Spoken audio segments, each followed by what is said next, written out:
راہم نے مسکراتے ہوئے کافی کا مگ قریب کر لیا. اور سناؤ پڑھائی کیسی جا رہی ہے؟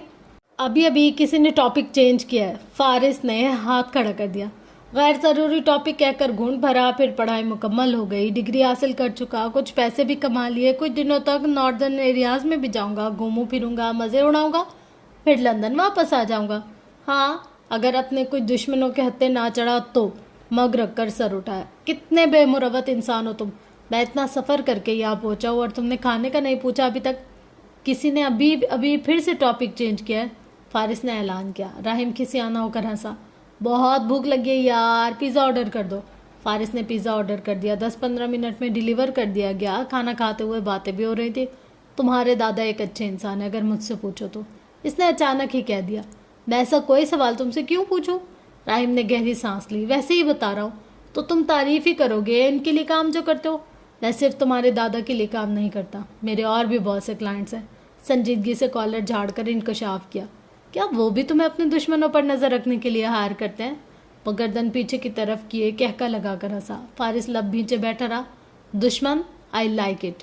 یہ خدمات صرف اعظم صاحب کے لیے ہیں. ویسے تم مجھ پر زبردستی مسلط کیے گئے تھے, ورنہ میں ان کے لیے کام کرنا چھوڑ چکا تھا.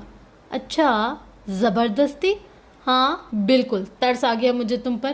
بیچارہ سا لڑکا, کہیں کسی بڑے نقصان میں نہ ڈال دیں اعظم صاحب کو. ان کے احسانات بھی تو بہت ہے نا مجھ پہ. یوں کہو کہ پیسے کی ضرورت تھی. ظاہر ہے فری میں سکون کون برباد کرتا ہے. ہنستے ہوئے اسے مزید بے عزت کیا. وہ میں سکیڑے بیٹھا رہا. تم بھی مجھے ہائر کر لو اپنے کسی دشمن پر نظر رکھنے کے لیے. میں صرف نظر نہیں رکھتا, میں پھٹنے سے پہلے بم نیوٹرلائز بھی کرتا ہوں اور اس کے لیے بہت پیسے بھی چارج کرتا ہوں. لگے رہو, خود سے لگے رہو. وہ سر جھٹک کر کھانا کھاتا رہا. راہم مسکرا کر رہ گیا. اس کی فلائٹ شام 6 بجے کی تھی. جیمز اور ولیم بھی اس کے ساتھ گئے اسے سی آف کرنے کے لیے. تو چھوٹے چھوٹے پیارے بچوں, اس نے گلا کھنگار کر تقریر شروع کی. ہم تمہیں ابھی بھی بچے لگتے ہیں. تم اپنی آنکھیں ایک بار پھر چیک کروا نہیں لیتے؟ جیمز اور ولیم کو غصہ آ گیا. کیا فائدہ 4 آنکھوں کا جب نظر خاک نہ ہے. فارس نے ان کی سائڈ لی. راہم نے سیاہ فریم والے گلاسز کو پیچھے ہٹا کر سیٹ کیا. اس کی سرخی مائل بال آج کچھ بکھرے بکھرے ہوئے نہیں تھے. تم لوگ جتنے بھی بڑے ہو جاؤ یہ اعزاز وہ اس سے کبھی نہیں چھین سکتے تھے. ہاں تو میں کہہ رہا تھا کہ میں تم لوگوں کو مس نہیں کروں گا, بالکل بھی نہیں. میری 3 عدد ٹینشن سے جان چھوٹ رہی ہے اور میں آج بہت خوش ہوں. اور تمہیں یہ خوش فہمی کیوں ہے کہ ہم دکھی ہو رہے ہیں؟ فارس نے اس کی تقریر میں خلل ڈالا. ہاں دیکھو ہمارے ہنستے چہرے, مسکراتے چہرے. ولیم جھٹ سے بولا. جیمز نے کلائی گھمائی. باقی کتنا وقت ہے اس کی فلائٹ میں, یہ کب جا رہا ہے؟ راہم نے دانت پیس کر تینوں کو دیکھا. لحاظ اور مراوت تو تم لوگوں کو چھو کر نہیں گزرا. اتنا نہیں ہو رہا کہ تھوڑی سی رسپیکٹ کر لو. اسی لمحے عقب میں گاڑی رکی. ان کی باتیں ادھوری رہ گئی. راہم کی نگاہ اس کے عقب میں پڑی تو اس نے بے ساختہ گردن موڑی. عقبی نشست کا دروازہ حیدر نے کھولا. اعظم شیرازی باہر نکل رہے تھے. فارس کے تاثرات ایک دم سے بدل گئے. نظریں ہٹا کر راہم کو دیکھا.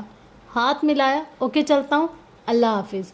اس نے مزید ایک لمحہ بھی ضائع نہیں کیا اور وہاں سے چلتا گیا. جیمز اور ولیم اس سے ملنے کے بعد فارس کے پیچھے بھاگے تھے.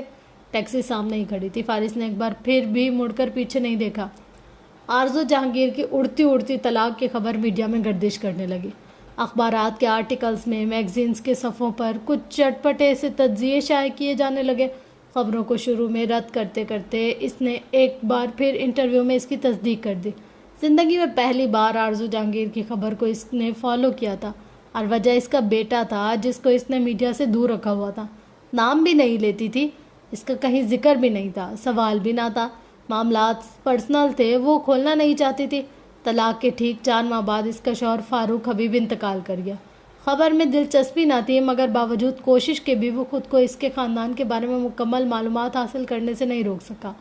وہ بچہ اس وقت کہاں تھا, وہ بس یہ جاننا چاہتا تھا. فاروق حبیب نے اپنی پہلی بیوی کو طلاق دے کر ہی آرزو جہانگیر سے شادی کی تھی. بیٹا باپ کے پاس تھا تو اب یقیناً بھائیوں کے پاس ہوگا. اس نے یونیورسٹی سے واپسی کے بعد اس نے راہم کو کال کی تھی. کچھ انفارمیشن چاہیے تھی مجھے. میں ابھی سے بتا رہا ہوں فری میں کچھ نہیں کروں گا. یہ کم ہے کہ تمہارے کھانے کے بل میں ہی دیتا رہا ہوں. فارس نے اسے شرم دلانا چاہیے. پھر ٹھیک ہے, میں بات سننے کے بھی پیسے چارج نہیں کرتا. حیدر بالکل ٹھیک کہتا ہے تمہارے بارے میں. وہ بڑبڑا کر رہ گیا. مجھے فاروق حبیب کے بیٹے کی معلومات چاہیے. فاروق حبیب, آرزو جہانگیر کا شوہر؟ اوہ آئی سی. پوری بات سمجھتے راہم آفاق کے لب گول ہوئے. ابھی پچھلے مہینے جن کی ڈیتھ ہوئی ہے. ہاں میں جاننا چاہ رہا ہوں ان کا وہ بیٹا جو آرزو جہانگیر سے ہے وہ کس کے پاس ہے؟ اس کا لہجہ سنجیدہ تھا۔ راہم کو ایک دم سے معاملات کی نزاکت کا ادراک ہوا۔ ہو سکتا ہے وہ اپنی ماں کے پاس ہو، اس نے کچھ سوچ کر کہا۔ وہ عورت جب ڈیورس لیتی ہے تو اپنے بچوں کو ساتھ نہیں رکھتی، نہ ہی پلٹ کر خبر لیتی ہے۔ اس کے لہجے اور انداز میں عجیب سی تلخی تھی۔ ہو سکتا ہے اس بار انہوں نے سوچ سمجھ کر فیصلہ کیا ہو۔ تم کہنا کیا چاہ رہے ہو؟ I think you should talk to your mother. میرے خیال میں تمہیں اپنی ماں سے بات کرنی چاہیے۔ فارس کے تاثرات میں سختی آ گئی۔ میں نے تم سے مشورہ نہیں مانگا، تم ان کی بیٹی کے بارے میں جان کر کیا کرو گے؟ اصل سوال یہ تھا۔ I just want to make sure he is safe. میں اس کی بات کی یقین دہانی کرانا چاہتا ہوں کہ وہ محفوظ ہے۔ میک سینس، راہم نے سر ہلایا۔ اب ضروری تو نہیں کہ سب تمہارے دادا جیسے ہوں، ایکسٹرا سیکیورٹی دے کر زندہ رکھیں۔ فارس لمحے بھر کے لیے تھما تھا، دوسرے ہی پل وہ سلگ اٹھا۔ اس بات کا میرے دادا سے کوئی تعلق نہیں ہے۔ اس کا لہجہ ایک دم سے کرخت ہوا۔ تم ہمیشہ ان کے ذکر پر اتنا تب کیوں جاتے ہو؟ تم میرے معاملات میں انہیں کیوں لے کر آتے ہو؟ میں انہیں نہیں لاتا، وہ تمہارے سبھی معاملات میں ہر جگہ ہے۔ فارس وجدان کے لب بھینچ کے دونوں کے مابین ایک دم سے خاموشی چھا گئی۔ فائن، میں پتہ کروا کر بتاؤں گا تمہیں۔ اس سے قبل کے مزید کوئی بدمزگی یا لڑائی ہوتی، راہم نے بات وہیں ختم کر دی۔ وہ کچھ بے چینی سے اس کی طرف سے جواب کا انتظار کرتا رہا۔ دن بدن اس کی فکر میں اضافہ ہوتا جا رہا تھا۔ آرزو جہانگیر کی ضد، جائیداد کے مسئلے، عدالت کی کارروائیاں، اور ان سب سے بچنے کے لیے اس بچے کے باپ کے بھائی کوئی حل تلاش کریں گے۔ اور وہ حل؟ اس کا دل ایک دم سے آہنی شکنجے میں آ گیا۔ انتظار کچھ مشکل ہوا تو اس نے خود ہی کال کر دی۔ راہم کے پاس ایک خبر تھی مگر تصدیق شدہ نہ تھی۔ وہ اسے بتانا نہیں چاہ رہا تھا۔ کوئی بڑا مسئلہ ہے؟ نہیں، ایسا نہیں ہے، ہو سکتا ہے کہ کسی اور کی بات ہو۔ مجھے فاروق حبیب کی بہن کا ایڈریس ملا تھا، کل ان کی طرف جاؤں گا، کل تک کنفرم کر دوں گا۔ کون سی بات جو تم کنفرم کرنا چاہ رہے ہو؟ از ہی آل رائٹ؟ راہم ایک دم سے خاموش ہو گیا۔ بالوں میں ہاتھ پھیر کر وہ کچھ بے قراری سے یہاں وہاں ٹہلا تھا۔ شاید جو بھی بات ہے بتا دو مجھے۔ شاید حبیب ہاؤس میں کوئی حادثہ پیش آیا تھا، بچہ سیڑھیوں سے گر گیا تھا۔ فارس وجدان جھٹکے سے رک گیا۔ اسی لمحے بھر کے لیے اپنا دل رکتا ہوا محسوس ہوا۔ جس نوکرانی نے مجھے یہ خبر دی ہے اسے مزید کچھ پتہ نہیں ہے۔ میں کل ان کی بہن نازیہ حبیب سے ملوں گا تو اصل بات ان سے ہی معلوم ہو سکتی ہے۔ اس نے کال کاٹ دی، ہتھیلی پر سر گرائے کتنی دیر تک بیٹھا رہا۔ رات سے دن اور دن سے مختلف پہر اس طرح گزر رہے تھے اندازہ نہ تھا۔ یونیورسٹی میں اپنی کلاسز بھی اس نے غائب دماغی کے عالم میں اٹینڈ کی تھی۔ ذہن الجھا ہوا، ضمیر ملامتی۔ اسے 1 مہینے کا انتظار نہیں کرنا چاہیے تھا۔ اسے فوری طور پر ہی فاروق حبیب کے خاندان سے رابطہ کر لینا چاہیے تھا۔ کیا وہ کچھ کر سکتا تھا اس کے لیے؟ اگر ہاں تو کیا؟ کس حیثیت اور کس بنیاد پر؟ صرف یہ کہ ماں ایک تھی تو کیا فاروق حبیب کے بیٹوں سے زیادہ اس کا حق ہو سکتا تھا اس پر؟ کیا آرزو جہانگیر کے وزن سے جنم لینے والی ہر اولاد کا مقدر ایک سا ہوگا؟ دھتکار اور آزمائشیں ان کے ہی حصے میں آئیں گی، موت بھی، بدسلوکی اور رشتوں سے محرومیاں بھی۔ شام کو 9 بجے راہم نے کال کی تو اس نے دھڑکتے دل کے ساتھ کال ریسیو کر لی تھی۔ کوئی بری خبر نہ ہو، دل یہ دعا کر رہا تھا۔ حالات کچھ اور کہہ رہے تھے۔ میں نے تمہیں تصویر بھیجی ہے، دیکھی نہیں تم نے؟ کون سی تصویر؟ ہز نیم از عیسیٰ، اس کا نام عیسیٰ ہے۔ وہ بالکل ٹھیک ہے؟ اور فارس وجدان کی اٹکی ہوئی سانس ایک دم سے بحال ہوئی۔ اسے ہولڈر پر رکھے فون سے واٹس ایپ آن کرتے ہوئے دیکھا گیا۔ 3.5 سالہ بچے کی تصویر تھی۔ وہ پارک میں کہیں تھا اور ایک تصویر میں وہ صوفے پر بیٹھا ہوا نظر آ رہا تھا، میز پر کینڈی باکس سے کچھ اٹھاتا ہوا بھی۔ اس کی پیشانی پر کچھ سٹیچز کے نشان نظر آ رہے تھے لیکن وہ بالکل ٹھیک تھا۔ اپنی پھپھو کے پاس ہے۔ پہلے تو وہ یہی رہتی تھی کہ حادثہ تھا، بچہ گر گیا، لیکن اس نے دانستہ بات ادھوری چھوڑ دی۔ تمہارے خدشات درست تھے۔ جائیداد کا مسئلہ فاروق حبیب کے بیٹے اور ان کی سابقہ بیوی ہرگز نہیں چاہتے کہ بچے کو اس کا حصہ ملے۔ فارس گہری سانس لیتا بیڈ پر بیٹھ گیا۔ اور پھر اس کی پھوپھو، کیا اسے ان کے پاس محفوظ ہے؟ ہاں، وہ ایک معقول خاتون ہے، اسا اب ان کے پاس ہی رہے گا، تم ٹینشن نہیں لو، وہ بالکل ٹھیک ہے۔ تم گھر کیسے پہنچ گئے؟ میرا مطلب ہے انہوں نے اس طرح تمہیں آنے کیسے دیا؟ میں نے ان سے کہا کہ میں آرزو جہانگیر کا رشتہ دار ہوں، وہ میرے خالہ زاد کی پھپھو کے بچے سے ملنے آیا ہوں، وغیرہ وغیرہ، تو پھر انہوں نے مجھے ملنے دیا، اپنا فون نمبر بھی دیا، اور کوئی اگر ایشو ہو تو وہ مجھ سے رابطہ کر سکتے ہیں۔ فارس نے بے ساختہ سکھ بھری سانس لی، جیسے کوئی بھاری بوجھ سینے سے سرک گیا۔ گاڈ، عیسیٰ کی شکل تم سے بہت ملتی ہے، دیکھتا بھی تمہاری طرح ہے، گھور گھور کر۔ وہ ہنسا اور فارس مسکرا بھی نہیں سکا۔ تھینکس، کیا بات ہے؟ فارس شیرازی میرا شکریہ ادا کر رہا ہے، میں کہیں حیرت سے وفات نہ پا جاؤں۔ زندہ رہو، ابھی ہم نے مل کر اور بہت سے کام کرنے ہیں۔ فریزر کھول کر اس نے پانی کی بوتل نکالی۔ میری فیس مجھے ملنی چاہیے، لندن آؤ گے تو سبھی حساب برابر ہو جائیں گے۔ اب وہ فریج میں کچھ کھانے کے لیے دیکھ رہا تھا۔ میں کل ہی ناردرن ایریاز کی طرف جا رہا ہوں اور سوچ رہا ہوں کہ اگر جیمز اور ولیم بھی ساتھ ہوتے تو کتنا مزہ آتا۔ تم تو بے انتہا بور انسان ہو، تمہارے ساتھ آؤٹنگ سے بہتر ہے انسان حیدر کو ساتھ لے جائے۔ لگے رہو، مجھے کوئی فرق نہیں پڑتا۔ اس نے فریج سے انڈے، بریڈ، مایونیز، کیچپ وغیرہ نکال کر میز پر رکھے۔ ویسے تم ان چھٹیوں میں پاکستان کیوں نہیں جاتے؟ ہو سکتا ہے تمہارے وہ قاتل دشمن گرمیوں میں سردیوں میں کہیں چھپ جاتے ہوں، اور پھر یہ بھی تو ہو سکتا ہے کہ وہ زندہ جاوید پھر رہے ہوں۔ پھر بھی میرا نہیں خیال کہ میں کبھی پاکستان واپس جاؤں گا۔ موبائل کندھے کے سہارے کان سے لگایا وہ انڈے پھینکنے لگا۔ ایسی کوئی پابندی اعظم شیرازی صاحب کی طرف سے تو نہیں ہے؟ تو تم ان سے رابطے میں ہو؟ ارے نہیں یار، تم ان سے میری قبر کا پوچھ لو، وزٹ کر لینا۔ وہ اسے سے کال کاٹ دی۔ راہم نے موبائل کان سے ہٹا کر اسکرین کو گھورا، پھر سر جھٹک کر رہ گیا۔ علیزے شیرازی کے ساتھ اپنی منگنی ختم ہونے کے بعد وہ اس عرصے میں پہلی بار جمیلہ داؤد کے ساتھ لندن آیا تھا۔ نبیلہ شیرازی کے ساتھ فیملی تعلقات ہنزو ویسے ہی تھے۔ دعوت پر مدعو کیا گیا تو اس نے وہاں علیزے کو بھی دیکھا۔ اس دن وہ اس سے یوں ملی جیسے ان کے درمیان کچھ بھی نہ رہا ہو۔ اسے رشتہ ختم ہونے کا کوئی غم یا دکھ نہیں تھا۔ وہ اس کے ساتھ یوں بات کر رہی تھی جیسے بچھڑے ہوئے دوست بہت اچانک مل جاتے ہیں۔ رابطہ ختم کرنے پر کوئی اعتراض، کوئی شکوہ شکایت نہ ہو۔ وہ سر جھٹک کر وہاں سے اٹھ گیا جہاں وہ تھی، اور جہاں اس کے کزنز ایک ہجوم سا بنائے باتیں کر رہے تھے وہ گیلری میں جا کھڑی ہوئی۔ جمیلہ داؤد دیگر خواتین رشتہ دار کے ساتھ مصروف تھیں۔ ہارون شیرازی بھی کافی سے لطف اندوز ہوتے ہوئے کسی بات پر ہنس رہا تھا۔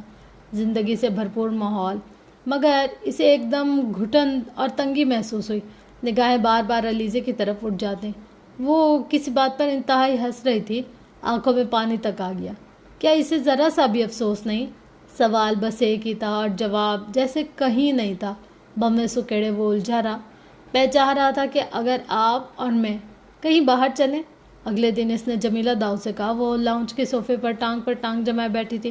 کافی کا مگ ہاتھ میں تھا، سیاہ گھنے بال سیدھے کر رکھے تھے۔ عقب میں فلیٹ کی دیوار گیر کھڑکی سے دریائے ٹیمز نظر آتا تھا۔ امریکہ میں ہر ویکینڈ پر وہ آؤٹنگ کا پلان بنایا کرتے تھے، گھوم پھر کر شاپنگ کرتے، کسی اچھے ریسٹورینٹ میں کھانا کھاتے۔ ہارون فری ہوتا تو وہ بھی ساتھ دیتا، مگر زیادہ تر اس میں جمیلہ اور حماد ہی ہوتے تھے۔ لندن آنے کے بعد مصروفیت میں اس قدر اضافہ ہوا کہ گزشتہ 2 ہفتوں میں ایک بار بھی وہ اپنی ممی کے ساتھ وقت نہیں گزار سکا تھا۔ وہ خود بھی بہت بیزی تھی۔ انہوں نے اس کی بات سنی، سیاہ مائل بالوں میں ہاتھ پھیرتے لمحے بھر کے لیے کچھ سوچا۔ آج کا پلان کیسا ہے؟ ریموٹ اٹھاتے ہوئے وہ صوفے پر بیٹھ گیا، چینلز بدلنے لگا۔ انہوں نے کافی کا مگ رکھ دیا۔ انہیں کسی بات کا خیال آیا۔ آج تو میں کچھ مصروف ہوں، ضروری کام سے باہر جانا ہے، کیوں نہ اتوار کو رکھ لیں؟ مسکرا کر کہا۔ ایسا پہلی بار ہوا تھا کہ انہوں نے یاد دلایا اور وہ معذرت کر رہا ہو۔ عموماً ایسے سب پلانز خود ہی بنایا کرتی تھی وہ۔ شیور، اس نے کوئی اعتراض نہیں کیا۔ شام تک اس نے اپنے کزنز کے ساتھ پلان بنا لیا۔ خوب گھومتے پھرتے رہے۔ اس کی کزن مونا اسے ہر فیوریٹ جگہ دکھانا چاہتی تھی۔ تصویر کھینچتے، ہنستے، وہ ان کا بھرپور ساتھ دے رہی تھی۔ علیزے بھی ساتھ ہی تھی، مگر وہ خود اس سے ایک فاصلے پر برقرار رکھے ہوئے تھی۔ آخری منزل لندن آئی۔ وہ اپنے کزنز کے ساتھ وہیں موجود تھا۔ برف گر رہی تھی، موسم سرد تھا۔ وہ شاہراہ چلتے چلتے اس منظر کو دیکھ سکتے تھے۔ آگے بڑھا اور تب بھی اس کی نگاہ سڑک کنارے جمیلہ داؤد پر پڑی اور وہ جھٹکے سے اپنی جگہ رک گیا۔ ان کے پہلو میں ایک نوجوان تھا، اس کے بال ماتھے پر بکھرے ہوئے تھے۔ وہ کسی بات پر ہنستے ہوئے ان کی طرف دیکھ رہا تھا۔ فارس، ذہن میں ایک دم سے جھماکا ہوا۔ برفیلے موسم میں اس کا وجود آگ کی لپیٹ میں آ گیا تھا۔ ضروری کام سے باہر جانا ہے، کیوں نہ اتوار کو رکھ لیں؟ ضروری کام؟ وہ سکتے میں کھڑا تھا۔ اس کے کزن ایک دوسرے سے ہنستے باتیں کرتے پیچھے رہ گئے تھے۔